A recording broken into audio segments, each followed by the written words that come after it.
warahmatullahi wabarakatuh. Anak-anakku kelas 12, semoga dalam keadaan sehat walafiat. Pada materi daring yang pertama kali ini, saya akan menyampaikan tentang konsep usul fikih. Konsep usul fikih untuk pembahasannya nanti kita akan bahas tentang pengertian, kemudian objek, kemudian ruang lingkup, dan tujuan. Usul fikih itu sebenarnya apa? Dan apa bedanya dengan fikih? Usul fikih, menurut bahasa, kata usul adalah bentuk jamak dari kata al-asl, yang berarti sesuatu yang menjadi dasar, atau pondasi, atau landasan. Jadi kata usul atau kata asal itu artinya adalah landasan atau dasar. Sementara kata fikih berarti paham atau mengerti secara mendalam. Itu usul fikih menurut bahasa. Adapun usul fikih menurut istilah adalah kaidah-kaidah kuliah yang digunakan oleh seorang mujtahid untuk memahami nas Alkitab dan As-Sunnah. Jadi nanti dalam usul fikih itu terdapat kaidah-kaidah, rumus-rumus tertentu, konsep-konsep tertentu untuk menggali sumber hukum yang ada dalam Al-Quran dan As-Sunnah. Alkitab dan As-Sunnah itu maknanya Al-Quran dan As-Sunnah.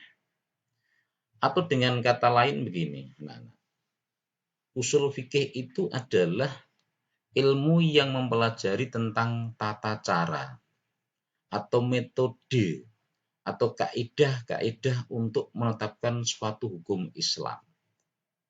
Misalnya begini, kita kan tahu bahwa sholat 5 waktu itu hukumnya wajib. Sholat 5 waktu itu kan hukumnya wajib. Nah, kita tahu hukumnya wajib itu ternyata itu melalui proses pengkajian yang sangat dalam. Bahwa setelah dilakukan kajian-kajian menggunakan metode-metode dalam kaidah usul fikih, akhirnya ditetapkan bahwa hukum sholat 5 waktu adalah wajib. Itu yang menentukan ada di usul fikih, dikaji di sana. Sementara fikih itu adalah produk yang sudah jadi melalui kajian usul fikih, kemudian produknya nanti namanya fikih. Nah, adapun perbedaan antara fikih dengan usul fikih itu ada di sini. Kalau usul fikih itu adalah membahas tentang penjelasan metode seorang mujtahid dalam menyimpulkan hukum-hukum syar'i dari dalil-dalil yang bersifat global.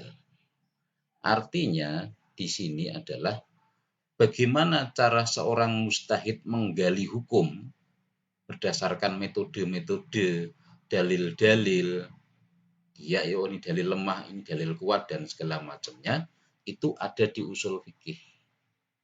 Jadi seorang mujtahid menggali hukum itu ada di usul fikih. Sementara kalau fikih itu adalah pembahasannya sudah berkisar pada hal-hal yang bersifat amaliyah seorang hamba. Bagaimana cara mengerjakan sholat, bagaimana melaksanakan haji, bagaimana membayar zakat, tata caranya, kaifiyahnya itu ada di fikih. Sementara kalau usul fikih itu adalah proses menggalinya tadi. Itu yang pertama. Yang kedua,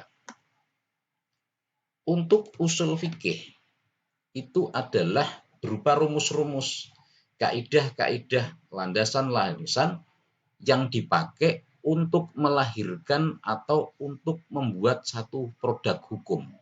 Itu ada di usul fikih. rumus-rumus tertentu, kaidah-kaidah tertentu, argumentasi-argumentasi tertentu sampai melahirkan hukum. Cara hukum fikih itu ada di usul fikih.